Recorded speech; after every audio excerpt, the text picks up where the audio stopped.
이 땅에 태어나서 정주영. 인천 부두노동자에서 쌀집 주인까지.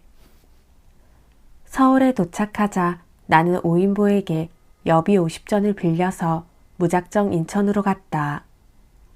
막노동밖에 할 게 없는데 피차 막노동하는 모습을 보이는 것도 어쩐지 거북한 생각이 들었고, 또 약간의 돈을 갖고 있던 친구 옆에 무일푼인 내가 붙어있는 게 신세라도 지려는 것 같아서 치사스러운 생각도 들었다. 인천 부두에서 한 달 동안 나는 부두 하역에서부터 이삿짐 나르기까지 사람이 할 수 있는 노동은 가리지 않고 했다. 그러나 그렇게 죽을 둥 살 둥 노동을 해도 겨우 입에 풀줄밖에 못했고, 게다가 장마가 겹쳐 그야말로 인천은 아무 희망이 없어 보였다. 노동을 해도 서울이 낫겠다 싶어 한 달 만인 어느 날 걸어서 서울로 향했는데, 도중에 소사 어느 농가에서 품앗이 일꾼을 구한다고 했다. 기다리는 사람이 있는 것도 아니고 먹여주고 품삯까지 준다는데 서울 가는 것이 급할 거 없었다. 그 집 일을 며칠 하다 보니 일 잘하는 품앗이 일꾼이 하나 들어왔다고 동네방네 소문이 났었나 보다. 이 집 저 집 불려다니며 한 달을 벌어 처음으로 약간의 돈을 모아 지었다. 서울로 와 며칠 동안 돌아다니다가 잡은 일자리가 안암동 보성전문학교 교사 신축 공사장이었다. 여기서 돌과 목재를 나르는 노동을 2달 가까이 하다가 원효로 용장역 근처 풍전역 공장에 잔 심부름꾼으로 들어갔다. 막노동을 하면서도 나의 목표는 고정된 직장을 잡는 것이었기 때문에 틈만 나면 쏘다니면서 여기저기 기웃기웃하며 보다 나은 직장을 찾았다. 풍전역 공장도 그 앞을 지나치다가 정문기둥에 써붙인 견습공 모집이라는 종이 쪽지를 보고 무작정 들어가 잡은 직장이었다. 역 공장에서 하루 50전을 받으면서 온갖 잔심부름에 파이프를 연결하고 수리하는 일을 했다. 그렇게 1년 가까이 지냈는데 막노동에 비해 몸은 편해서 좋았지만 돈도 안 모아지고 기술도 제대로 안 가르쳐 주어 도무지 장래가 보이지 않았다. 다시 틈만 나면 거리를 쏘다니면서 좀 더 나은 일자리를 찾았다. 그러다가 쌀가게 복흥상의 배달원으로 취직된 것이 당시의 내 처지로는 이만저만 행운이 아니었다. 우선 안정된 직장인데다가 점심과 저녁을 먹여주고 월급이 쌀 한 가마니였다. 빈대가 들끓는 노동자 학습 속 잠자리에 밥 사먹고 나면 그만인 노동 품삯에 어디 비할 바인가. 한 달에 쌀 한 가마니면 1년이면 12가마가 아닌가. 고향 떠나기를 잘했다. 이제 아버님도 나를 이해하고 인정해 줄 것이다. 이제부터 장래가 트이기 시작한다는 생각이 들었다. 흥분과 기쁨의 나날이었다. 그렇게도 끈질기게 나를 붙잡아 두려고 하셨던 아버님을 뿌리치고 끝내 집을 뛰쳐나와 처음 직장다운 직장을 잡았다는 기쁨 한편으로는 아버님에 대한 송구스러운 마음도 간간히 들었다. 그렇지만 내가 어디에 있는지를 아시면 금방 또 잡으러 오실 것 같아 소식을 끊고 있다가 첫 편지를 드린 것은 집을 나온 지 3년쯤 지나 1년 월급이 쌀 20가마가 되었을 때였다. 1년 월급이 쌀 20가마라는 말에 아버님이 꽤 놀라셨었나 보다. 금방 보내주신 답장에 네가 출세를 하긴 한 모양이구나. 이처럼 기쁜 일이 어디 있겠느냐. 고 말씀하셨으니까. 무슨 일을 하든지 일하는 데에 깨부리는 버릇이 없는 나는 농사일에 비하면 일도 아닌 쌀가게 일을 하는데 우리 아버님이 농사일 하시듯이 그야말로 전심전력을 다했다. 나는 취직한 이튿날부터 매일 누구보다도 일찍 첫 새벽에 나가 가게 앞을 깨끗이 쓸고 물까지 뿌려놓는 것으로 하루 일을 시작했다. 게으른 남봉꾼 아들 때문에 골치를 앓던 주인 아저씨는 열심히 대질과 말질을 배우면서 몸 안 사리고 쓸고 치우고 배달하며 손님 응대도 명랑하게 곧잘하곤 하는 나를 기특해하고 좋아했다. 주인 아저씨는 돈은 많아도 배운 게 없어서 장부를 쓸 줄도 몰랐고 그저 잡기장에 들어오고 나가는 것만 적어 놓으면 아들이 저녁에 와서 거래처별로 분계장에 옮겨줬고 재고 파악만 대강대강 하는 정도였다. 6개월쯤 되었을 때 주인 아저씨가 아들을 제치고 나한테 장부 정리를 맡겼다. 그만큼 나를 신임한다는 뜻이었다. 그날로 나는 쌀과 잡곡이 아무렇게나 뒤죽박죽으로 어지럽던 창고 정리를 말끔히 해버렸다. 쌀은 쌀대로 10가마씩 한 군데로 몰아 줄지어 쌓아놓고 잡곡은 잡곡대로 또 그렇게 정리해서 한눈으로도 쌀은 몇 가마, 콩은 몇 가마, 팥은 몇 가마 하는 식으로 간단하게 재고 파악이 되게 만들었던 것이다. 장부도 원장과 고객별 분계장으로 나누어 갖추었는데 아버님이 소판 돈을 들고 나와 2달 다니다가만 부기 학원에서 배운 공부를 요긴하게 써먹은 것이었다. 그랬더니 주인 아저씨가 좋아하면서 새 자전거 한 대를 사주었다. 자전거에는 빼놓고 싶지 않은 이야기가 있다. 취직하던 날 주인 아저씨가 자전거를 탈 줄 아느냐고 했다. 배달꾼을 쓰는 것이니 당연히 챙길 일이었다. 그리 잘 탄다고는 할 수 없었지만 타본 적은 있어서 탈 줄 안다고 했더니 내 다리를 쓱 보고는 가랭이는 길구먼 했다. 그렇게 하여 취직이 됐다. 그런데 취직한 지 사흘째 되던 날 주인 아저씨가 쌀 1가마와 팥 1대를 왕십리 자기 집으로 배달하라고 했다. 공교롭게 비까지 질척질척 내리는 날이었다. 그럴 정도로 자전거를 잘 타지는 못합니다. 라고 말할 수도 없어 그저 무턱대고 쌀가마니와 팥자루를 자전거에 비끌어 매고 비틀비틀 나섰는데 애초부터 무리한 짓이었다. 하원시장 근처에서 기어이 나동그라지고 말았다. 자전거 핸들은 확 휘어버리고 쌀가마니 팥자루는 진창이 묻어 엉망이 되어버렸다. 그때의 황당했던 심정을 떠올리면 지금도 얼굴이 화끈거린다. 그런데 주인 아주머니도 주인 아저씨 못지않게 좋은 분이었다.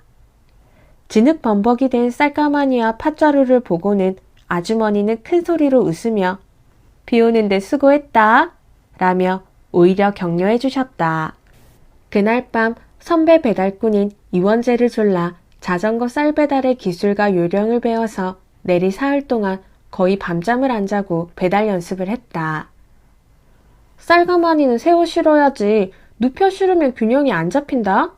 쌀가마니는 절대로 자전거에 비끄러 매서는 안 된다. 왜냐하면 쌀가마니를 비끄러 매고 넘어지면 쌀무게로 자전거를 망가뜨리기 때문이야. 단순하기 짝이 없는 자전거 쌀 배달에도 공부해서 익혀야 하는 게 몇 가지가 있었다. 사흘밤을 새우면서 익힌 요령과 기술로 그 후 얼마 안가 나는 한꺼번에 쌀 2가마를 싣고도 제비처럼 날쌘 최고의 배달꾼이 되었다. 쌀 1가마로 시작한 월급은 2가마가 되었고 나중에는 3가마까지 되었다. 나는 무슨 일이든 내가 하고 있는 일에 최고의 결과를 얻기 위해서 평생을 언제나 그 시절 자전거 쌀 배달꾼 연습 때처럼 최선의 노력을 쏟아부으며 살아왔다. 요만큼이나 이만큼이나 요 정도, 이 정도 이런 것들은 내게 있을 수 없었다. 더 하려야 더 할 게 없는 마지막에 마지막까지 다하는 최선. 이것이 내 인생을 엮어온 나의 기본이다.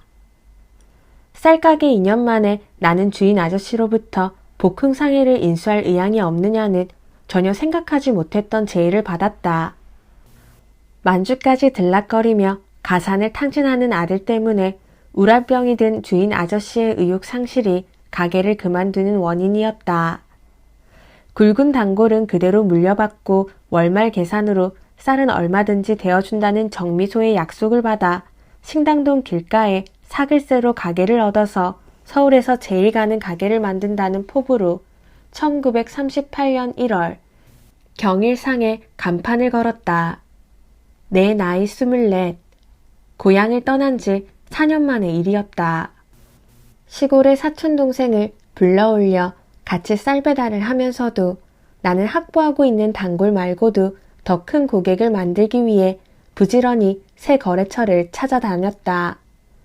그 덕분으로 배화여고와 서울여산 기숙사도 단골 고객이 되었고 쌀 장사는 날로 번창일로였다. 쌀 장사에 자신이 붙어 그대로만 나가면 서울에서 제일이 아니라 우리나라 제일가는 미국상으로 대성할 수도 있겠다 싶었다. 그러나 인간사에는 호사다마라는 것도 있다. 1937년 7월 7일 노구교 사건을 시작으로 중일전쟁이 일어나고 총독부의 전시체제령이 내려졌는데 내가 쌀가게를 시작한 지 2년 만인 1939년 12월부터는 아예 쌀 배급제가 되면서 전국의 쌀가게가 일제히 문을 닫아야 했다. 가게를 정리하고 그동안 벌어 모았던 돈 일부를 갖고 처음으로 고향으로 가 아버님께 논 2,000평을 사드리고 장가도 들었다. 아도 서비스, 불, 아도 서비스. 이듬해 초에 다시 서울로 와서 할 일을 찾아다녔다. 수중에 있던 7,800원을 미천으로 뭔가 할 만한 사업이 없을까 궁리하는 중에 이을학 씨와 김명현 씨를 만났다. 이을학 씨는 경성공업사에 다니는 엔진 기술자였고 김명현 씨는 공장 자벽부였다. 이을학 씨가 마침 매물로 나와 있는 아현동 고개에 있는 아도 서비스라는 자동차 수리 공장을 추천하면서 기술자를 모으는 것은 자기가 책임진다고 했다. 내 돈에다 사채업자 오윤근 씨에게 빚을 얻어 보태고 동업자 2사람과 같이 희망차게 새로 시작한 일이 아현동 고개에 있던 아도 서비스라는 자동차 수리 공장이었다. 1940년 3월 1일 계약해서 한 20여일 신나게 밤잠도 안 자고 일했다. 이을학 씨가 워낙 이름난 기술자라 손님도 많았다. 자동차에 대해서 아는 게 전무했던 나는 공장에 차가 들어오면 꼭 요즘 큰 음식점 앞에 소리 높여 손님 맞는 총각들처럼 어서 오십시오. 잘 오셨습니다. 염려 마세요. 탁 고쳐놓을 테니까. 하며 큰 소리로 설레발 치는 게 내 역할이었다. 돈이 제법 잘 벌렸다. 업종을 잘 선택한 것이 신바람이 났다. 그러나 부도 나면 차 사고 난다고 나쁜 일은 혼자 오지 않는다고 했던가. 3월 20일께 잔금 치른 지 닷새 만에 불이 났다. 그 시절에는 도로 포장이 제대로 돼 있지 않아서 먼지가 많았다. 그래서 자동차 칠은 꼭 먼지가 덜한 밤중에 했다. 그날 밤 두 기술자와 함께 밤늦도록 칠일을 배우며 나도 있었는데 칠일을 끝내더니 두 기술자는 집에 들어가 자겠다고 가고 나는 숙직실에서 자게 되었다. 새벽에 일어나 세수할 물을 데울 불을 피우려고 옆에 있던 신라통을 집어 하독에 조금 부었는데 그 순간 확 불길이 신라통으로 옮겨 붙어버렸다. 들고 있던 신라통에 불이 붙었으니 본능적으로 불붙은 신라통을 던질 수밖에 없었다. 순식간이었다. 오래된 목조 건물인데다 오랜 세월 기름에 절은 공장이니 오죽 잘 탈까. 그야말로 삽시간이었다. 그 시절 기아디기한 전화통을 집어들어 유리창을 깨고 뛰쳐나와 불에 타 죽는 것만 면했지 공장도 수리를 맡아 놓았던 남의 자동차도 모두 다 태워버리고 말았다. 칠 작업을 했던 세 사람이 같이 용산 경찰서로 끌려가 호된 조사를 받았다. 처벌이 겁이 나서 처음에는 왜 불이 났는지 모른다고 북북 우겼는데 잠들어 10분도 안 되어 불러내어 족치고 다시 또 10분도 안 되어 끌어내 족치고 하는 바람에 버티다 못해 결국은 이실직고를 했다. 졸린 사람 잠 못 자게 하는 것 이상의 괴로운 고문은 없었다. 조사한 결과 고의성은 없다는 판단이다. 그리고 공장만 탔지 인명피해는 없으니까 내보내주겠다. 그것으로 풀려나왔다. 트럭 5대와 당시의 세도가 윤덕영 씨의 올스모빌 승용차까지 몽땅 태웠으니 빚더미에 올라앉은 채 그대로 좌절할 수도 있었다. 그러나 나는 좌절할 수가 없었다. 좌절로 끝내고 싶지 않았다. 길은 오직 하나뿐이라는 결론을 내리고 나는 다시 오윤근 씨를 찾아가 무릎을 꿇고 앉아 사정을 했다. 오윤근 씨는 삼창 정미소를 하면서 사채놀이도 하던 사람인데 쌀가게를 할 때 외상쌀을 대어주며 지켜보았던 내 정확한 신용만을 담보로 서비스 공장을 시작한 자금 중에 3,000원을 선뜻 빌려줬다. 뜻하지 않는 하재를 만나 몽땅 다 날리고 빚더미에 올라 앉았는데 이대로 꺾이고 나면 먼저 빌려간 영감님 돈 3,000원도 갚을 길이 없습니다. 한 번만 더 도와주셔서 영감님 빚을 갚게 해주십시오. 낭떠러지에 매달려 있는 필사적인 심정으로 사정하고 사정했다. 가만히 나를 건너다 보던 그 양반은 한참 만에 입을 열었다. 나는 이날까지 단 한 번도 담보를 잡고 돈을 빌려준 적이 없어. 신용만을 보고 빌려주지. 그런데 신용만 보고 빌려준 돈을 떼인 기록도 없는 사람이야. 그게 내 자랑이지. 그래 좋아. 내 평생에 사람 잘못 봐서 돈 떼었다는 오점을 찍기는 나도 싫다네. 그러면서 다시 내어준 빚 3,500원으로 이번에는 신설동 빈터를 얻어 종업원들을 데리고 가 무허가로 자동차 수리공장을 시작했다. 당시 법으로는 자동차 수리공장의 허가는 자동차 제조 공장으로만 나가게 돼 있었기 때문에 자동차 수리공장 허가를 얻는다는 건 거의 불가능했다. 산더미만한 빚 속에서 무허가 수리공장을 하는 것은 하루하루가 살얼음판이었다. 동대문 경찰서에서는 허구한 날 순경이 찾아와 당장 닫아 걸지 않으면 잡아넣겠다는 으름장을 놓았다. 그런 와중에 나는 공장은 공장대로 버텨나가면서 한편으론 날이면 날마다 매일 새벽 같은 시간에 동대문 경찰서 곤도 보안계장 집을 찾아다니면서 사정을 하고 또 사정을 했다. 제대로 상대도 해주지 않는 박대를 받아가면서 그렇게 한 달을 쫓아다닌 끝에 보안계장이 내가 손들었다. 너는 구속해야 마땅한 사람이지만 매일 아침 찾아오는 사람을 어떻게 구속하니? 나쁜 짓을 하는 건 아니지만 법을 어기고 있는 건 사실이니까 위법을 해도 우리 체면을 생각해서 영리하게 해라. 고 했다. 보안계장은 우선 대로변에서 공장이 안 보이게 판자로 울타리를 치고 숨어서 하는 신용이라도 하라고 충고했다. 한 달을 매일같이 찾아다닌 나의 더 하려야 더 할 게 없는 마지막가의 최선이 얻어낸 좋은 결과였다. 그 당시 자동차 수리 공장이라야 지금의 을지로 유가 경성 서비스, 회화동 로터리에 있던 경성공업사, 종로 5가의 1층 공작소 정도였는데 아무것도 아닌 고장도 큰 고장인 것처럼 수리기간을 길게 잡아서 수리비 바가지를 씌우곤 했다. 그러나 나는 거꾸로 다른 데서 열흘 걸린다는 수리기간을 사흘쯤으로 단축해서 높은 수리비를 청구하는 방법을 썼다. 자동차를 발로 쓰는 사람은 발이 빨리 고쳐지는 게 반갑지 수리비가 문제가 아니었기 때문에 신설동 나의 무허가 공장으로 고장난 차가 물밀듯이 들어왔다. 여전히 무허가였지만 동대문 경찰서의 묵인하에 그래도 훨씬 마음 편하게 자동차 수리 공장을 하면서 나는 낮에는 돌아다니며 안면을 익히고 수리 주문을 받아가며 수리비를 수금하고 밤에는 다른 직공들과 똑같이 먹고 똑같이 기름손이 돼서 같이 밤새워 일을 했다. 그렇게 직접 수리 작업을 한 덕분으로 나는 얼마 지나지 않아 자동차에 들어가 있는 기계의 모든 기능을 거의 완벽하게 이해했다. 그렇게 체험으로 배운 자동차 공부는 두고두고 요소요소에 유용하게 써먹을 수 있었다. 언제나 무슨 일에나 최선의 노력을 쏟아부으면 성공 못할 일이 없다는 교훈을 내가 빈대한테서 배웠다고 하면 가장한다고 생각할 것이다. 그러나 이것은 사실이다.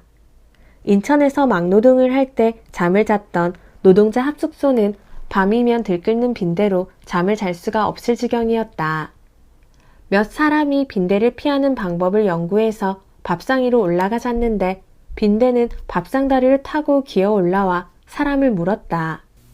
우리는 다시 머리를 짜내어 밥상 네 다리에 물을 담은 양재기를 하나씩 고여놓고 잤다.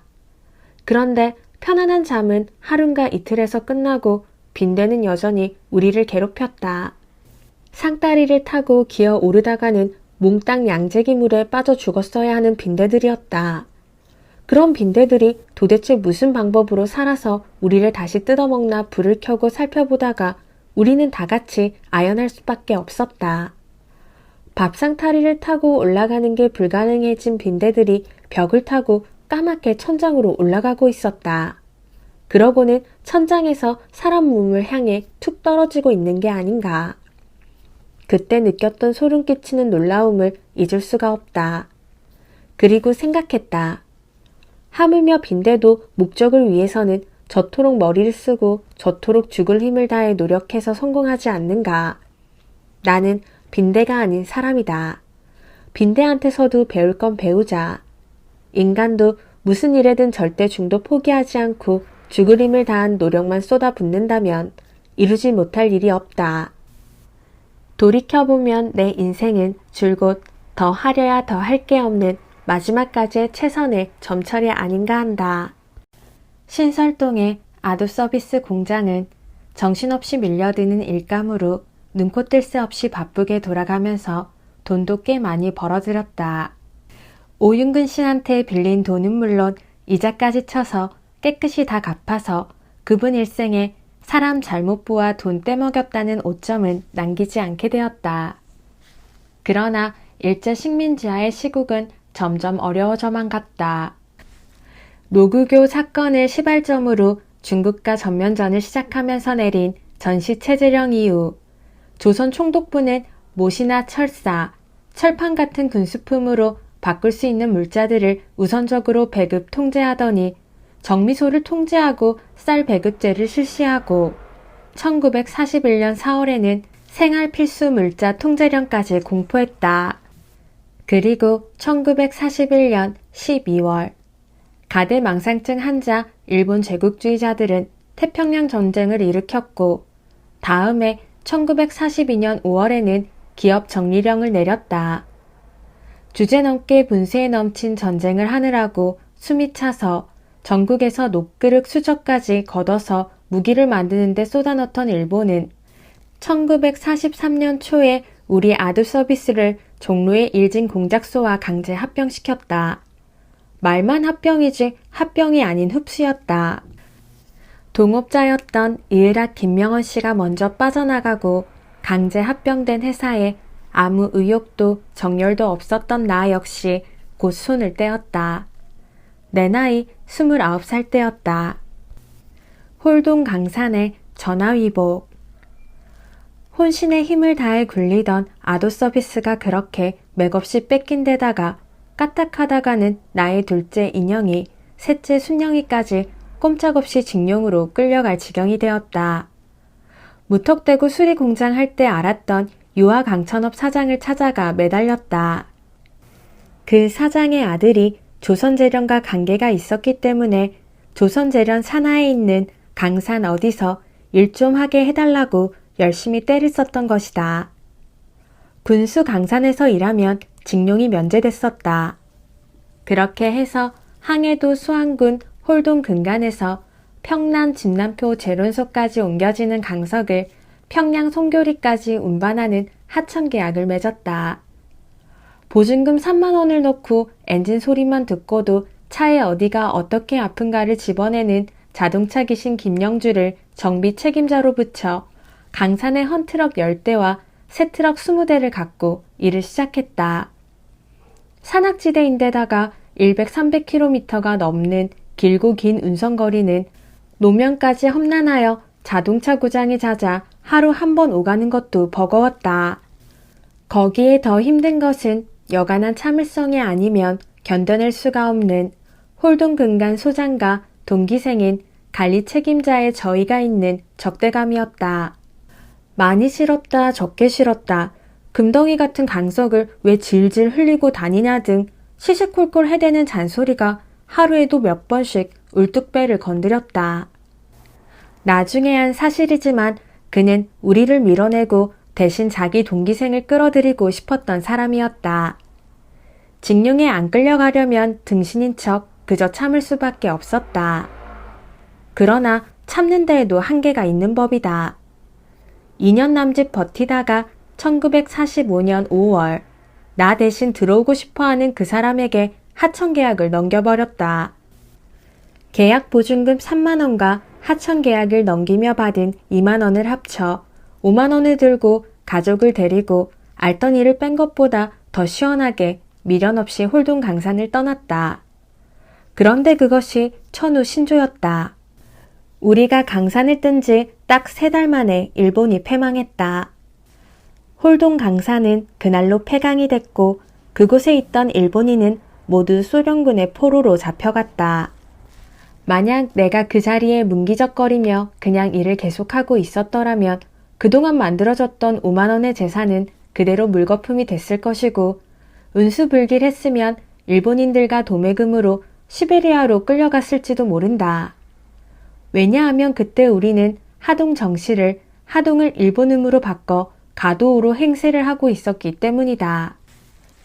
창씨 개명을 안 하고 버틸 만큼 애국 우국지사가 아니었으나 시대의 흐름에 산 것에는 큰 부끄러움은 없다. 그 혼란에 일본 이름 때문에 일본인으로 잡혀갔을 수도 있지 않은가. 아무튼 해방 전에 강산에서 발을 뺐던 것은 지금도 천우 신조로 생각한다. 그렇게 우리를 못살게 굴어 이를 갈며 중호했던 그 일본인이 결국 우리를 살려준 고마운 사람이니 인간사 그렇게 기묘한 인연도 있는가 보다. 도남동의 해방시대. 홀동 강산에서 손을 털었던 1945년 5월부터 이듬해 4월, 중구 초동에 현대자동차 공업사 간판을 걸기까지 만 1년 동안 나의 유일한 무직기간이었다. 그때 우리는 신설동에 있는 자동차 수리 공장을 할 때 샀던 도남동의 자그마한 기와집에서 20식구가 같이 살았다. 부모님은 1941년에 고향에서 도남동 집으로 모셔왔고 둘째 인년과 셋째 순영이의 혼인을 6개월 간격으로 도남동에서 치렀다. 학교 때문에 고향에 남아있던 넷째 세영이와 다섯째 신영이는 내가 홀동 강산에 이를 집어치우기 2달 전에 가서 데리고 내려왔다. 부모님과 우리 형제들, 그리고 혼인한 부부 사이에서 태어난 아이들까지 20명의 대가족이 20평 남짓했던 그 좁은 집에서 어떻게 살았는지 지금 생각하면 신기하기까지 하다. 20식술이 먹어대는 식량만도 만만치는 않았지만 그래도 벌어놓은 돈이 있어 아이들 배를 골릴 정도로 어렵지는 않았다. 새로 할 만한 마땅한 일감은 쉽게 찾아지지를 않았다. 그래도 매일같이 아침밥만 먹으면 매제와 순영이를 데리고 무슨 큰 볼일이라도 있는 듯 바삐 집을 나서곤 했다. 그렇게 했어도 역시 실직자는 실직자였다. 도남동의 실직자 생활 1년 동안 아마도 나의 생애에서 유일하게 가정적인 가장 노릇을 했던 시기가 아니었나 생각한다. 아버님은 담배를 즐기셨는데 당신은 라이트는커녕 성량도 귀해서 담배보다 담뱃불을 구하기가 더 어려웠다. 아버님의 담뱃불 고생을 덜어드릴 무슨 방법이 없을까 궁리 끝에 구리 전깃줄에 흑연을 부딪혀 점화시키는 자동차 점화 원리를 응용해보자는 생각이 들었다. 전깃줄에 구리선을 연결시켜 흑연을 부싯돌 대신해서 몇 번 시도해보니 곰방대에 불이 붙었다. 그때 아버님이 기뻐하시던 얼굴이 지금도 선하다. 형제들 가운데 내가 어머님을 제일 많이 닮았는데 우리 어머님은 여자로서는 좀 심하다 싶게 손발이 크셨다. 유난히 크신 발 때문에 발에 맞는 신발이 없어서 어머님은 평생 고생하셨는데 여느 때는 남자 고무신으로 지내셨지만 며느리를 만난다든지 사돈댁을 만나야 한다든지 할 때는 발에 맞는 여자 고무신이 없어서 언제나 낭패였다. 여자 고무신은 25문까지는 나왔으나 25문짜리는 없었다. 나는 해결 방법으로 양아점에다가 하얀 가죽으로 25문짜리 신발을 맞춰들었다. 그러나 급한 성격만큼 걸음도 빠르신 어머님한테 가죽신이 편치 않으셨는지 어머님은 남의 눈이 상관없을 때는 가죽신을 벗고 버섯발로 걸으시기 일쑤였다고 한다. 그래도 아들이 만들어준 가죽신이라고 절대로 함부로 하지는 않으시고 한 짝은 겨드랑이에 끼고 나머지 한 짝은 손에 들고 다니셨단다. 밥 짓는 땔감도 문제였다. 고향 같으면 지게 지고 산에 올라갔다 내려오면 해결되는 땔감이 서울에서는 문제 중에도 문제였다. 홀동 강산에서 알았던 사람을 찾아 순막에 가서 숯을 트럭으로 사다 집에 들여뒀을 때 어머님을 비롯해 5 안악들이 놀라고 좋아하던 모습이 아직 생생하다. 맏며느리인 집사람의 고생도 물론 말할 것도 없었겠지만 인영이 댁과 순영이 댁 두 재수씨의 고생도 말이 아니었다. 그때 둘째 인영이는 일본으로 공부하러 가고 없었다. 남편도 없이 대가족 속에서 시집살이하는 인영이 댁이 안쓰러워 나는 기회 있을 때마다 집사람한테 특별히 마음을 쓰라고 일렀지만 심덕은 좋으나 사분사분한 성격이 못되는 집사람이 별 도움이 되지는 않았을 것이다. 순영이 댁인 둘째 재수씨는 정신대에 끌려가는 것을 피하느라 18에 시집을 왔다. 18 어린 각씨가 손말을 날 없이 부엌 살림이며 빨래며 일에 묻혀서 사는 모양도 보기에 참 안타까웠다.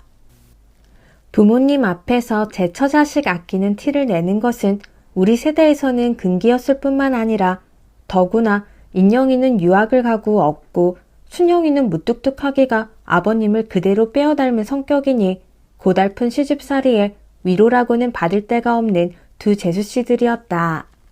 하루는 갑자기 순영이 댁이 대성통곡을 하는 소리가 들렸다. 집사람한테 이유를 알아보니 개울에 가서 빨래를 하고 들어오더니 그렇게 운다고 했다. 겨울이었는데 눈 쌓인 냇가에서 끝도 없이 많은 빨래를 해갖고 들어와 쌓이고 쌓였던 서름이 대성통곡으로 터진 모양이었다. 그때부터 나는 단성사에 새 영화가 들어오면 여동생 희영이와 두 재수씨를 데리고 영화 구경을 갔다. 그런 날이면 영화를 보고 난 후에 외식도 했는데 가끔은 양식도 먹고는 했다. 젖먹이가 딸려서 그리고 맏며느리로서 부모님 수발을 해야 하는 집사람은 그 외출에 끼지 못하고 늘 집을 지켜야 했는데 새 여인들은 집사람한테 미안해서 외식만은 비밀로 했다고 한다. 1944년이 아버님 환갑이 되는 해였으나 건강이 여의치 않으셔서 환갑을 거르고 1945년에 환갑 겸 진갑잔치를 치르기로 했었다. 해방이 되자 아버님 어머님은 곧장 먼저 고향 통천으로 올라가셨고 아버님 형제분들이 살고 계신 고향에서 진갑잔치를 하기 위해 우리는 도남동 집을 여동생 희영이와 둘째 재수씨한테 맡기기로 하고 전 가족이 모두 고향으로 올라갔다. 사흘에 걸쳐 밤낮으로 푸짐한 잔치를 끝내고 내려오려니 올라갈 때는 멀쩡했던 길이 사흘 사이에 느닷없이 교통도 끊기고 통제가 심해져 있었다. 어물거리다가는 큰일 나겠다 싶어 복개에서부터 산길로 더듬어 걷기로 했다. 소련군한테 잡혀 까딱 잘못하여 식구들이 뿔뿔이 흩어지기라도 하면 큰일이었다. 숨고 숨어 걷고 또 걸어서 적성에 닿았는데 한탄강이 앞을 가로막았다. 물이 만만치가 않았다. 얕은 곳도 내 키의 절반을 넘었다. 통천에서부터 가래톳이 서고 열이 나며 아팠던 몽근이를 목마를 태우고 왔던 내가 먼저 옷을 다 벗고 팬티 바람으로 강물로 들어섰다. 어쨌든 강을 건너지 않으면 집으로 갈 수가 없었다. 식구들이 있는 대로 다 옷을 벗고 강물을 건넜다. 시부모, 아들, 며느리 할 것 없이 모두 겉옷을 다 벗고 속옷 차림으로 강을 건넌 진풍경이었다. 얼마 후 인영이 댁이 장질부사에 걸려 몸져 누웠다. 장질부사는 전염병이다. 아버님은 당신께서 며느리 간호를 맡으시고 다른 사람은 누구도 환자 옆에 얼씬거리지 못하게 하셨다. 말씀은 없으셔도 속이 깊으셨던 아버님은 무슨 일을 당해도 당신이 당하시겠다는 생각이셨던 것이다. 아내의 말을 빌리면 아버님은 알아누운 며느리의 머리까지 빗겨주시면서 간호를 하신다고 했다. 아버님 정성 때문인지 다행히 재수 씨는 병이 나아 일어났는데 대신 아버님이 알아 누우셨다. 재수 씨의 장질부사가 옮았던 것은 아니었으나 워낙 건강이 좋지 않으신 데다가 며느리 병간호로 무리하셨던 탓이었을 것이다.